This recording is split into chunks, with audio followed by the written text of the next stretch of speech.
사기봉기 47회 효무봉기 두 번째 한사군. 자, 이제 한사군으로 돌아와 한사군을 설치한 한무제 유철의 흉노에 대한 공적을 밝혀봅시다. 무제는 전방위로 흉노를 압박하며 전쟁을 시작했다.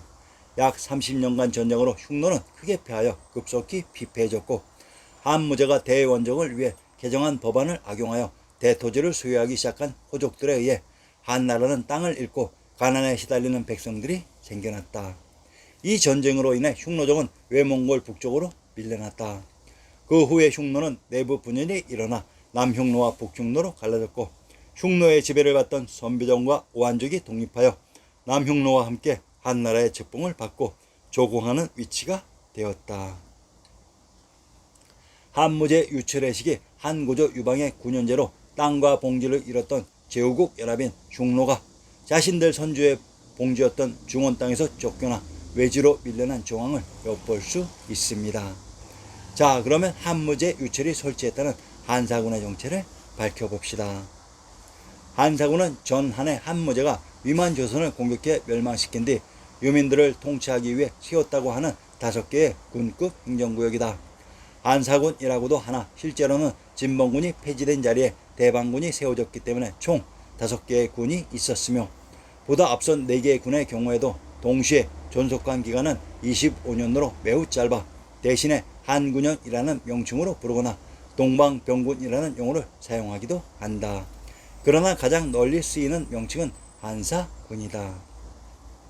낙랑군. 기원전 108년에서 313년 한사군의 정치적 중심지, 고구려 미천왕에 의해 수복됨. 진봉군. 기원전 108년에서 기원전 82년 토창민을 진압하는 과정에서 군이 폐지되고 낙랑군의 편입, 낙랑군 남부도의가 설치됨. 대방군. 204년에서 314년 3세기 초 한족 및 예족의 세력이 강해지고 삼한으로 망명하는 유랑민의 수가 늘어나자 이를 막기 위해 낙랑군 남부도의에 해당하는 7개 현을 독립시켜 진봉군 자리에 재설치, 낙랑과 함께 고구려 미천왕에 의해 수복됨. 현도군. 기원전 107년에서 404년 창해군 자리에 설치되었다가 기원전 75년 고구려 옥저 등 토창민의 저항을 받아 한반도에서 후퇴, 요동 근방으로 이전됨. 이후 1세기 고구려의 공격을 받아 무슨 지역으로 재이전되어 4세기 이후 모용선비의 지배하에 놓임. 5세기 광개토대왕에 의해 수복됨. 임등군. 기원전 108년에서 기원전 82년 이후 현도군에 편입됨. 자, 그러면 임등군이 있었던 곳을 마저 밝혀봅시다. 강원도 강릉 도읍의 군명을 예국, 임둔, 명주, 동원, 경흥, 철국, 도원경, 하서량, 임영, 명원, 북빙경이라고 합니다. 강원도 강릉의 군명을 임둔이라고 합니다.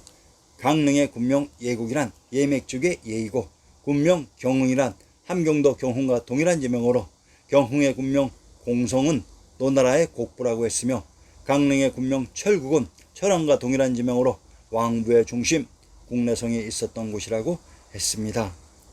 한사군이란 한고조 유방이 소초평양 항우와 격돌했을 때 많은 제후들의 도움을 받아 소초평양 항우를 물리쳐서 천하의 폐왕이 되었지만, 황제가 된 이후 기존 제후국 제도를 폐지하며 자신의 혈족과 기타 인물들에게 봉지를 주는 군현제를 실시하면서 옛 제후국들의 연합인 흉노와 충돌하게 되었고, 흉노와의 전투에서 패하면서 왕부의 중심인 오르도스 알토, 개경의 박토 일대의 땅을 모두 흉노에게 빼앗겼습니다. 한나라는 흉노가 점유하고 있었던 중원의 땅을 회복하고자 전쟁을 계속하였지만 결국 흉노의 세력에 굴복해 있다가 한무제 유철의 시대 드디어 흉노가 점유하고 있었던 관중과 중원의 박토를 회복하면서 그곳에 설치한 것이 바로 한나라의 군현인 한사군이었습니다. 이 한사군을 설치한 한나라의 역사를 훔쳐서 현재의 차이나에 위치시켜 놓고 반도에는 한사군을 배열시켜 놓으면서 반도의 코리안들을 현 차이나의 식민지라고 조작해 놓은 것이 바로 현재의 한사군입니다. 항상 명심하십시오.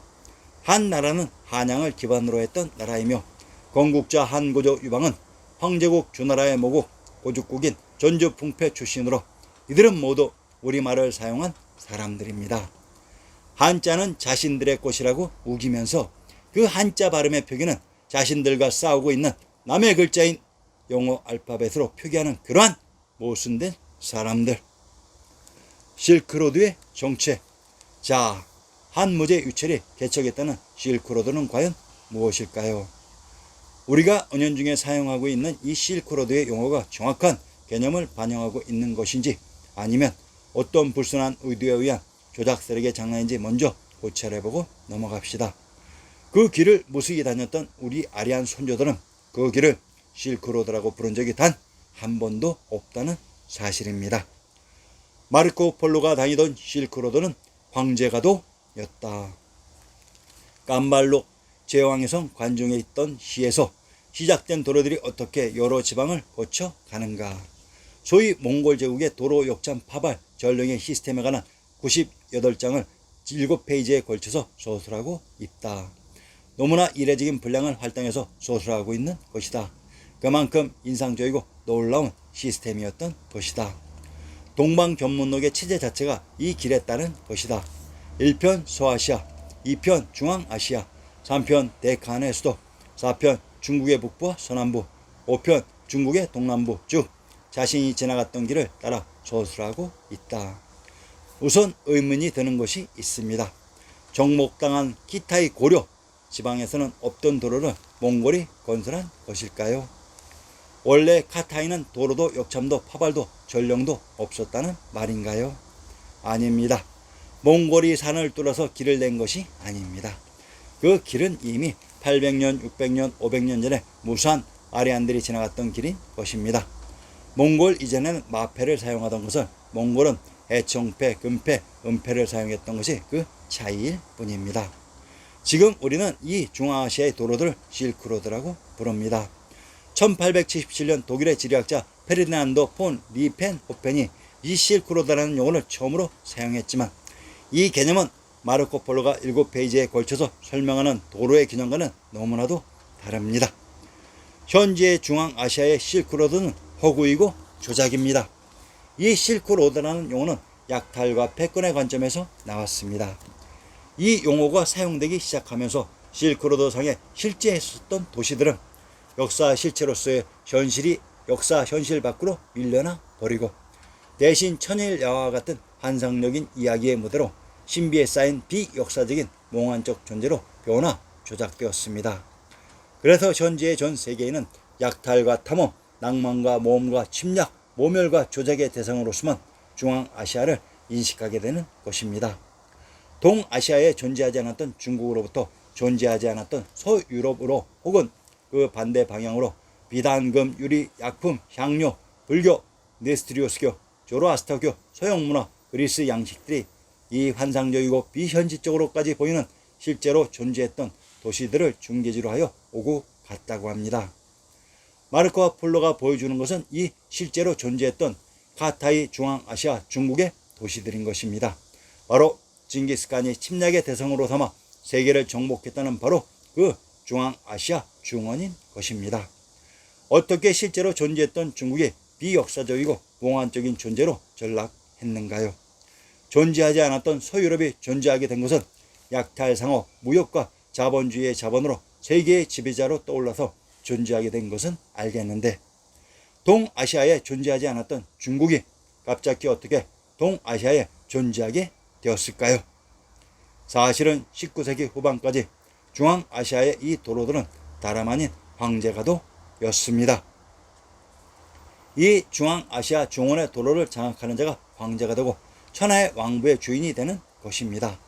19세기 후반까지 아직 산업혁명의 근대화가 진행되지 않았던 9세기의 권력, 물류, 문화의 중심은 아직까지 이 황제가 되었던 것입니다. 우리는 실크로드 대신 황제가도라고 불러야 합니다. 그래야 역사의 실상이 보일 것입니다. 참고로 스벤 헤드는 1890년부터 역사 속 탈인문지 탐사를 시작으로 약 45년간 소위 실크로드 탐험가로 세계적으로 유명한 실크로드 악마들의 개척자로서 중앙아시아의 도굴과 탐험의 붐을 일으킨 장본인입니다. 이 탐험 여행은 8개월 이상은 걸리지 않으리라 생각하고 있었다. 먼저 역사 속 고비 사망을 횡단한 우리들은 옛날에 황제의 가도라 불리고 있는 실크로드를 따라 들어온다는 것이 우리가 택한 루트였다. 이 탐험 여행은 결과적으로 1933년에서 35년에 3년에 걸친 탐험으로 끝이 났다. 여기서 옛날에 황제의 가도라 불리고 있는 실크로드라는 말을 분석해 봅시다. 1938년 실크로드 첫 판본이 나오는 때에 실크로드라고 불렸지만 옛날에는 황제의 가도라고 불렸다는 말인가요? 1877년에 실크로드라고 명명되기는 했지만 아직 사용되지 않았고 20세기에 들어와서 탐험가 약탈자 학자들에게 중앙아시아가 알려지고 유명해지고 붐을 일으키기 시작했는데 그때는 황제의 가도라고 불렀다는 것입니다. 그러다가 지금은 실크로드라고 불린다는 것이다. 그럼 황제의 가도라고 불렸던 명명의 문제가 아니라 실제 황제의 가도였던 것은 언제까지였을까요? 옛날에 황제의 가도란 아주 오랜 옛날이 아니라 20세기 초반까지의 황제의 가도였습니다. 자기가 실크로드라는 말을 어떤 이유에 의해 사용하지만 사람들은 황제의 가도라고 부르고 있다는 것입니다. 이 말은 스벤 헤딘만이 아니라 세계의 학계, 지식계가 1938년까지 실크로드가 아닌 황제의 가도로 부르고 있었는데 아마도 1930년대 어느 시점부터 전 세계에서 일제히 실크로드로 부르기로 했다는 인상이 짙습니다. 참고로 그 유명한 프랑스의 앙드레 말로의 왕도로 가는 길의 원 제목은 영어로 번역하면 로얄 로드인데 그 첫 판본의 발행일이 1930년입니다. 1930년까지는 왕도라는 개념이 잘 알려져 사용되고 있었던 증거가 되는 귀중한 사례이기도 합니다. 동령로, 개원로, 흥원로, 요양로, 광룡로, 삼복요동로, 심양로 등의 로라는 하는 독특한 지명이 원서에 등장하는 것이 특이한 사항인데 그 이유가 고원과 고산을 넘나드는 중원의 독특한 지형과 지리의 특징 때문에 생겨난 지명인 것입니다. 그것이 다름 아닌 황제 가도인 것입니다. 만약에 대두가 현 차이나의 북경에 있었고 마르코 폴로가 현 차이나 중국의 북부와 서남부를 여행했다면 로라는 개념으로 설명하기가 너무나도 곤란한 상황에 빠지게 됩니다. 현 차이나 중국의 북부와 서남부는 어디에서 어디로 가든 사방팔방 어느 방향이든 현방제축으로 사람들이 다 움직일 수 있기 때문입니다. 현 차이나 중국의 북부와 서남부에는 절대로 어울릴 수 없는 지명인 것입니다. 로는 고산지대에 단 하나밖에 나올 수 없는 길일 때 사용할 수 있는 개념인 것입니다. 이것을 보더라도 마르코 폴로와 몽골과 키타이는 중앙아시아의 산악을 벗어날 수 없습니다. 약 700년 전 마르코 폴로의 중앙아시아는 너무나 많은 인구의 풍요로운 생활이 마르코 폴로에게는 인상적으로 느껴질 정도로 현재의 사막지대와는 너무나도 다른 상황이었던 것입니다. 한마디로 말하면 풍요한 농업지대가 늘어서 있는 고산 초원이었던 것입니다. 그리고 백성이 곡식을 잃어버리는 경우의 예로서 세 가지를 들고 있는데 기후의 이변과 메뚜기 떼와 역병을 들고 있습니다. 삼국사기와 고려사 조료와 조선 왕조실록의 경우와 똑같습니다. 바로 삼국시대와 고려시대, 조선시대의 무대와 똑같다는 것입니다. 그 무대가 어디였는지 늘 궁금했는데 촌과 고산지대의 지역적 특성상 발생할 수밖에 없는 잦은 기후 이변과 그에 따른 황충때의 습격과 줄을 서서 수백 마리의 낙타를 끌고 가는 대상의 끊임없는 이동에 광범위한 지역으로 전염시켜가는 역병의 발생과 창궐의 무대가 바로 이 중앙아시아 중원이라야 말이 되는 곳이라는 것을 마르코 폴로가 잘 보여주고 있습니다.